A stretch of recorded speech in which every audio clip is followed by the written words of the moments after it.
Hello students अभी तक तो हमने डिस्कस किया Newlands law of octave and Dobereiner's triad, जिनसे हमें ये पता चलता है कि पेरियोडिक टेबल को प्रिपेयर करने में इन दो इंपॉर्टेंट साइंटिस्ट का क्या क्या कंट्रीब्यूशन है, right. Now we will discuss about Mendeleev's periodic table. Well, we all knows the first real breakthrough in the development of periodic table was provided by Russian chemist Dmitri Mendeleev. Dmitri Mendeleev जो एक Russian chemist थे, इनका important role है modern periodic table को बनाने में भी और अपनी पेरियोडिक टेबल को बनाने में, ठीक है। अब क्या था कि मॉडर्न पेरियोडिक टेबल की जो फाउंडेशन हुई है वो मेंडलीव की पेरियोडिक टेबल से ही हुई है, क्योंकि वो इसी के बेसिस पे उन्होंने एलिमेंट्स को सिस्टमाइज किया। तो अगर हम कहें कि रियल ब्रेक थ्रू किसने दिया एलिमेंट्स को सिस्टमाइज करने में, तो वो दिमित्री मेंडलीव थे, राइट। तो क्या कहते हैं, देखिए मेंडलीव का लॉ।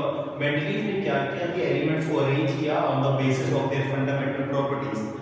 उस समय मेंडलीव ये समझते थे कि उनकी जो फंडामेंटल प्रॉपर्टीज हैं सिर्फ केमिकल प्रॉपर्टीज ही एलिमेंट्स की फंडामेंटल प्रॉपर्टीज हैं। तो उन्होंने on the basis of their increasing atomic mass element को अरेंज किया। लेकिन लेटर जब उनकी स्टडी हुई तो और पता चला कि केमिकल प्रॉपर्टी के साथ साथ फिजिकल प्रॉपर्टी भी एलिमेंट्स की मैटर करती है, ठीक है। उन्होंने अपने पेरियोडिक लॉ दिया। तो मेंडलीव का पेरियोडिक लॉ ये कहता है the physical and chemical properties of elements are periodic function of their atomic masses. It means that elements की जो फिजिकल एंड केमिकल प्रॉपर्टीज हैं वो उनके एटॉमिक मास का पेरियोडिक फंक्शन है, ठीक है। मतलब उनके एटॉमिक मास से ही हम रिवील कर सकते हैं, पता लगा सकते हैं कि एलिमेंट्स की क्या क्या फिजिकल और केमिकल प्रॉपर्टीज होंगी, ठीक है। उसी बेसिस पे उन्होंने एक टेबल क्रिएट की जिसे हम कहते हैं मेंडलीव्स पेरियोडिक टेबल। अब ये क्या है, देखिए उस समय तक अराउंड 63 एलिमेंट्स डिस्कवर हो चुके हैं, ठीक है। उन 63 एलिमेंट्स को मेंडलीव ने पेरियोडिक टेबल में पुट किया, ठीक है। और क्या किया उन्होंने, देखिए उन्होंने रोमन न्यूमेरल्स यूज किए और जो ये वर्टिकल कॉलम्स हैं, ठीक है, वर्टिकल कॉलम्स 8 वर्टिकल कॉलम्स हैं, इसे उन्होंने ग्रुप कहा, ठीक है। और ये भी बताया कि ग्रुप्स में जो एलिमेंट्स हैं उन सभी की फिजिकल और केमिकल प्रॉपर्टीज बिल्कुल आइडेंटिकल होंगी, बिल्कुल सिमिलर होंगी। और यही हम मॉडर्न पेरियोडिक टेबल में पढ़ते हैं, ठीक है ना।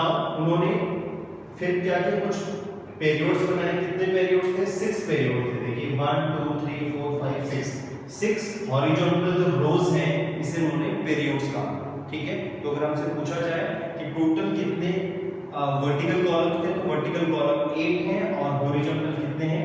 7 हैं, ठीक है। हॉरिजॉन्टल रोज जिसे उन्होंने पेरियोड्स कहा, ये देखिए ये ग्रुप्स हैं, ये सभी ग्रुप है, group 1 2 3 4 5 6 7 8 vertical columns known age groups. और ग्रुप्स में सभी की फिजिकल और केमिकल प्रॉपर्टीज आइडेंटिकल होंगी। और जो हॉरिजॉन्टल रोज है, देखिए ये ग्रुप 1 पीरियड 1 2 3 4 5 6 और 6 पीरियड है। आपसे प्रश्न पूछ भी लेता है एग्जाम में कि total number of groups in Mendeleev's periodic table. So there are 8 groups, right, and total number of periods in Mendeleev's periodic table, so there are 6 periods, okay. तो 6 periods हैं और 8 ग्रुप्स हैं, ठीक है, मेंडलीव की periodic table में, जिसमें उन्होंने 63 एलिमेंट्स को प्लेस किया। कैसे प्लेस किया? On the basis of their increasing atomic mass, ठीक है। इंक्रीजिंग एटॉमिक मास के हिसाब से प्लेस किया। मतलब सबसे पहले सबसे लाइटर एलिमेंट होगा, देन उसके बाद फिर उसे हैवियर हैवियर एंड हैवियर, ठीक है। इस हिसाब से उन्होंने प्लेस किया, ठीक है। तो ये तो मेंडलीव का पेरियोडिक टेबल थी।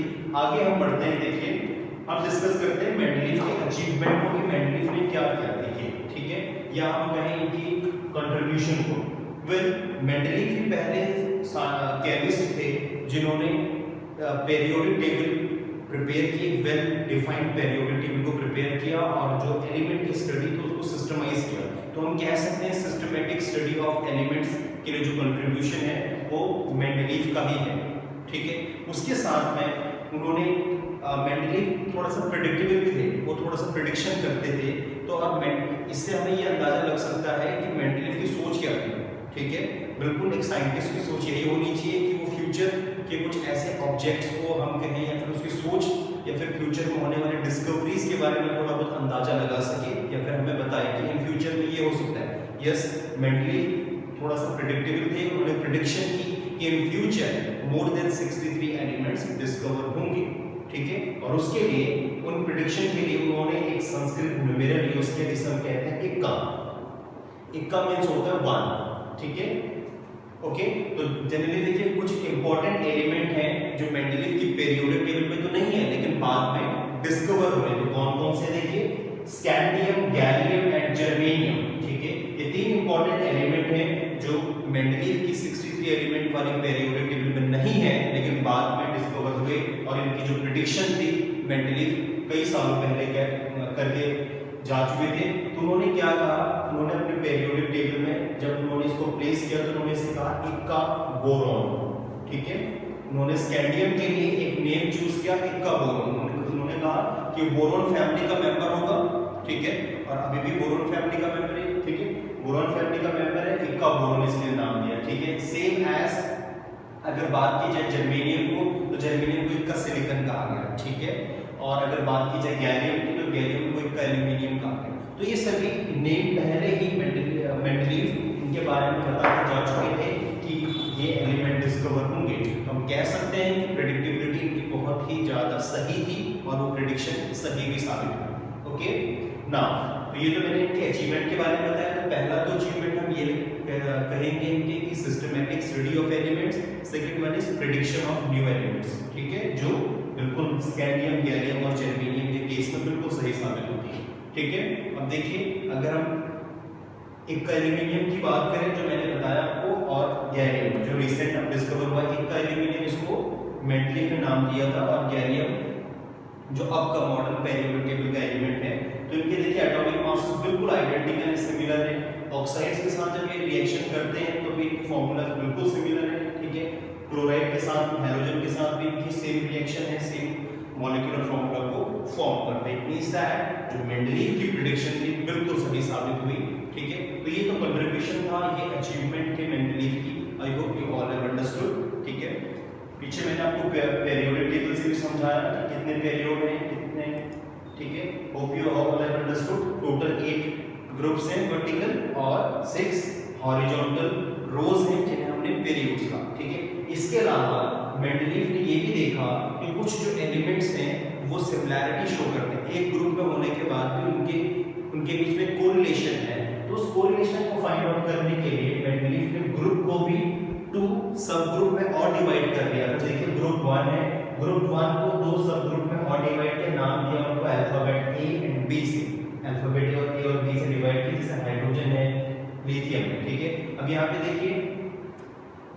देखिए पोटेशियम है और कॉपर है, दोनों को ग्रुप ए के ही मेंबर है लेकिन ए और बी सब ग्रुप में प्लेस किया है। The reason being there is a similarity of correlation between both these elements, right. तो हम ये कह सकते हैं कि मेंडलीव का जो वर्क था बिल्कुल एप्रिशिएबल था, बिल्कुल उनका कंट्रीब्यूशन इंपॉर्टेंट था, लेकिन यूरोपियन साइंटिस्ट वगैरह इनको पसंद नहीं करते थे, इनके कंट्रीब्यूशन को इतना ज़्यादा सराहा नहीं गया, ठीक है। द रीजन बीइंग दैट कि उस टाइम पे जो रशिया था वो यूएसएसआर का पार्ट था, ठीक है, कॉन्फ्लिक्ट चल रहा था, तो इस वजह से इनके वर्क को उतनी ज़्यादा सराहना नहीं मिली। लेकिन देखा जाए जब हम मॉडर्न पीरियोडिक टेबल पढ़ेंगे तो हम कह सकते हैं कि जो फाउंडेशन स्टोन था या जो रियल ब्रेक थ्रू था मॉडर्न पीरियोडिक टेबल को बनाने में भी वो मेंडलीव का ही था, क्योंकि उनकी प्रेडिक्शन, उनकी वर्क और उनकी पीरियोडिक टेबल के बेसिस पे ही हेनरी मोसले और नील्स बोर ने मॉडर्न पीरियोडिक टेबल बनाई, ठीक है। तो इनकी वर्क को बिल्कुल हम ये नहीं कह सकते खराब है, बिल्कुल सही वर्क है। अभी तक तो हमने इनकी कंट्रीब्यूशन को डिस्कस किया, थोड़ा सा इनके डिफेक्ट्स को पढ़ लेते हैं क्योंकि वो भी कम नहीं है, लिमिटेशंस भी बहुत हैं। तो लिमिटेशंस ये है कि फर्स्ट है एनामेलस पोजीशन ऑफ हाइड्रोजन। अगर हम बात करें पोजीशन ऑफ हाइड्रोजन, अभी भी सबसे इंपॉर्टेंट एक डाउटफुल पोजीशन है, या फिर हम कहें कि अभी तक जो प्रॉब्लम सॉल्व नहीं हुई। मॉडर्न पीरियोडिक टेबल में भी यही प्रॉब्लम है कि पोजीशन ऑफ हाइड्रोजन, और मेंडलीव की बात की जाए तो उसमें भी पोजीशन ऑफ हाइड्रोजन। जैसे कि मैंने भी दिखाया आपको प्रीवियस मेंडलीव की पीरियोडिक टेबल में कि मेंडलीव की पीरियोडिक टेबल में पहला मेंबर कौन सा है, hydrogen. Yes, we are talking about this element, hydrogen की बात कर रहे हैं। इसकी पोजीशन सबसे ज्यादा डाउटफुल थी, जो अभी तक मॉडर्न पीरियोडिक टेबल में भी ठीक नहीं हुई। वेल क्या था, देखिए हाइड्रोजन थोड़ा सा एक ड्यूअल नेचर शो करता है। Dual nature in the case hydrogen को जब मेंडलीव में प्लेस किया, उसको ग्रुप 1 में प्लेस किया, अभी भी वो ग्रुप 1 में ही है मॉडर्न पेरियोडिक टेबल में भी।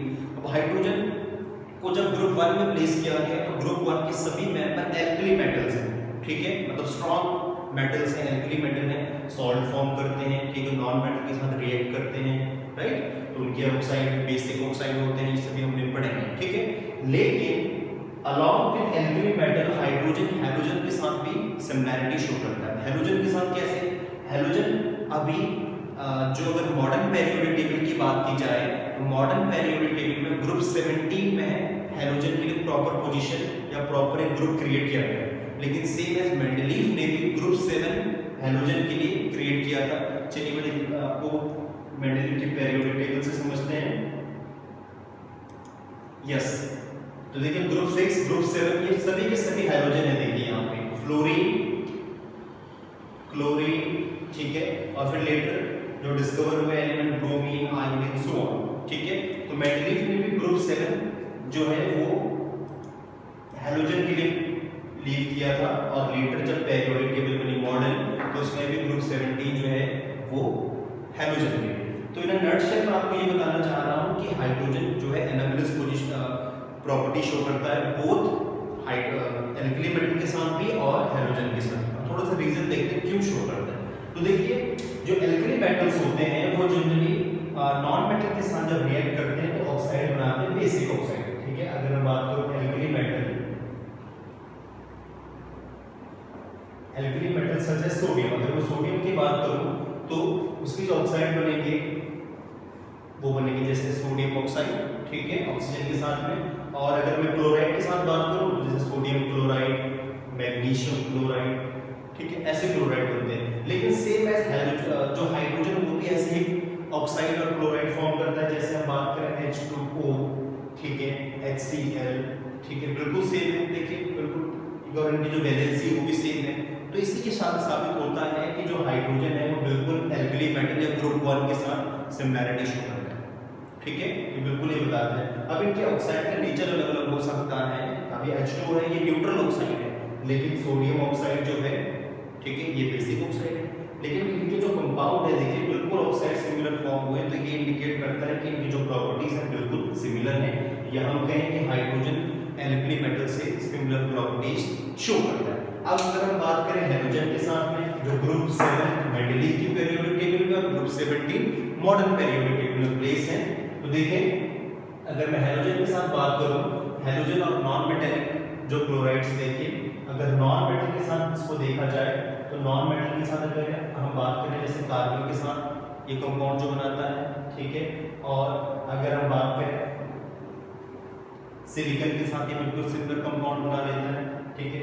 और अगर हम देखें ये हम बात कर रहे हैं हाइड्रोजन की, और अगर हम हैलोजन को देखें, हैलोजन जैसे CCl4 carbon tetrachloride, let's see the number of chlorine atom and number of hydrogen atom both are similar, ठीक है, बिल्कुल सेम है। देखिए वैलेंसी बिल्कुल सेम है, Cl4 बिल्कुल सेम कंपाउंड बन रहे हैं। और यहाँ पे देखिए SiCl4 सिलिकॉन क्लोराइड। तो यहाँ पे ये पता चलता है हमें कि हाइड्रोजन है क्या भाई, ये तो दोनों के साथ प्रॉपर्टी शो कर रहा है, हाइड्रोजन के साथ भी और एल्कली मेटल के साथ भी। और इसी माथा बच्ची में सरदर्द अभी तक लगे पड़े हैं सभी के सभी केमिस्ट, लेकिन अभी तक इसकी प्रॉपर पोजीशन पता नहीं चली, ठीक है। ये हाइड्रोजन एक ऐसा है जो एल्कली मेटल के साथ भी प्रॉपर्टी शो कर रहा है, जो मैंने बना के दिखाया आपको। देखिए सोडियम ऑक्साइड, हाइड्रोजन ऑक्साइड, ठीक है, इसमें मैंने अभी दिखाया भी आपको बना के, ये बिल्कुल सिमिलर प्रॉपर्टी शो कर रहा है और ग्रुप 17 के साथ भी कर रहा है, बिल्कुल सेम कंपाउंड बना रहा है। तो इससे हमें ये पता चलता है कि जो हाइड्रोजन हैं वो ड्यूअल नेचर शो करता है, हाइड्रोजन ड्यूअल नेचर शो करता है। इट मींस दैट ये जो प्रॉपर्टीज हैं ये हाइड्रोजन के साथ भी प्रॉपर्टी शो करेगा और एल्कली मेटल के साथ भी प्रॉपर्टी शो करेगा। और जिस प्रॉब्लम को अभी तक मॉडर्न डे केमिस्ट भी रिजॉल्व नहीं कर पाए। तो ये फर्स्ट हम कहें डिफेक्ट कहें या हम लिमिटेशन कहें मेंडलीव की पेरियोडिक टेबल की, और ये ही सेम डिफेक्ट भी है मॉडर्न पेरियोडिक टेबल का। अगर आपसे प्रश्न पूछा जाए, और हमेशा एग्जाम में क्वेश्चन आता है कि describe the anomalous position of hydrogen in Mendeleev periodic table या इन मॉडर्न पेरियोडिक टेबल, तो आपको यही बताना है जो मैंने या एक्सप्लेन किया कि हाइड्रोजन दोनों के साथ प्रॉपर्टी शो करते हैं, अल्कली मेटल के साथ भी और हेलोजन के साथ भी। रीजन भी आप कंपाउंड फॉर्म करके उसको समझा सकते हैं, राइट। सेकंड वन इज, तो ये तो बिल्कुल ये मैंने वही एक्सप्लेन किया आपसे, हाइड्रोजन के कंपाउंड है, सोडियम के कंपाउंड है, देखिए बिल्कुल क्लोराइड के साथ भी ऑक्साइड और सल्फाइड बिल्कुल सेम कंपाउंड बन रहे हैं। तो ये बताता है लिमिटेशंस क्या है मेंडलीव के पेरियोडिक टेबल की और मॉडर्न की। तो ये तो बात हो गई दोनों की लिमिटेशन। अब हम बात करते हैं पर्टिकुलरली मेंडलीव की लिमिटेशंस। पहला तो ये हो गया हमारा कि position of hydrogen, first position of hydrogen जो दोनों में, अभी मॉडर्न में भी है और मेंडलीव में भी है। दूसरा हम बात करते हैं position of isotopes and isobar, ये बिल्कुल क्लियर नहीं थी मेंडलीव की पेरियोडिक टेबल में। अगर हम देखें मेंडलीव के पेरियोडिक टेबल को तो उसमें आइसोटोप्स और आइसोबार के लिए कोई प्रॉपर पोजीशन नहीं थी, उनको सेपरेट कर दिया गया था। इस वजह से ये जो टेबल है वो गलत साबित हो जाती है, ठीक है। नेक्स्ट, इसमें जो एलिमेंट को प्लेस किया गया था एक सिस्टमाइज्ड पैटर्न में प्लेस नहीं किया गया था। मेंडलीव ये कहते हैं कि हमने एलिमेंट को increasing order of their atomic mass के साथ प्लेस किया, लेकिन कुछ ऐसे एलिमेंट हैं जो क्या है अपने प्रीसीडिंग एलिमेंट से उनका वेट कम है, एटॉमिक मास कम है, लेकिन वो उनके बाद प्लेस किए गए हैं, ठीक है। जैसे क्रोमियम और मैग्नीज का जो रिलेशन है ये बिल्कुल सेम बताता है, ठीक है। बहुत से ऐसे डिफेक्ट्स हैं। उसके बाद हम ये कह सकते हैं कि improper placing of elements in a group. अब बात कीजिए यहाँ पे, पोटेशियम है और यहाँ पे क्रोमियम है, कॉपर है, ठीक है। पोटेशियम और कॉपर है, दोनों की प्रॉपर्टी बिल्कुल अलग है। कॉपर अब ये ट्रांजिशन एलिमेंट है, ठीक है, और ये पोटेशियम बिल्कुल एल्कली मेटल है। तो क्यों आपने कॉपर के साथ में पोटेशियम को प्लेस किया? दोनों की प्रॉपर्टीज कहीं भी सिमिलर नहीं, ठीक है। और आप कह रहे हो कि आप on the basis of their similar chemical and physical property के हिसाब से प्लेस कर रहे हो, तो ये डिफेक्ट्स है। हम ये कह सकते हैं इम्प्रॉपर प्लेसिंग ऑफ एलिमेंट्स, ठीक है। और position of hydrogen, position of isotope and isobar, ठीक है। कोरिलेशन ना होने के बावजूद भी एलिमेंट को प्लेस किया गया। So these all are some defects of Mendeleev periodic table, ठीक है। मेंडलीव की पेरियोडिक टेबल के कुछ डिफेक्ट्स थे। Hope you all have understood कि मेंडलीव की पेरियोडिक टेबल क्या कहती है, लेकिन एक रियल ब्रेक थ्रू मेंडलीव ने दिया, तो हम इनके कंट्रीब्यूशन को गलत नहीं कह सकते। So students, it's question time. Now solve all these questions and send me their solution, okay। तो देखिए लिथियम, सोडियम एंड पोटेशियम को आप कॉपी कर लीजिए, ठीक है, क्वेश्चंस को, जिससे लेटर आप इनके सॉल्यूशन मुझे सेंड कर सकें, ठीक है। दो क्वेश्चन है, इनका स्क्रीनशॉट ले लीजिए आप। स्क्रीनशॉट लेना थोड़ा ठीक रहेगा, स्क्रीनशॉट लेके नेक्स्ट आप इनको सॉल्व करके इनके सॉल्यूशन को सेंड कीजिए। Next question is this, yes, okay. तो दो स्लाइड हैं, दोनों के स्क्रीनशॉट ले लीजिए आप और इनके आंसर्स को मुझे सेंड कीजिए। Hope you all have understood कि मेंडलीव का पेरियोडिक लॉ और पेरियोडिक टेबल क्या कहता है।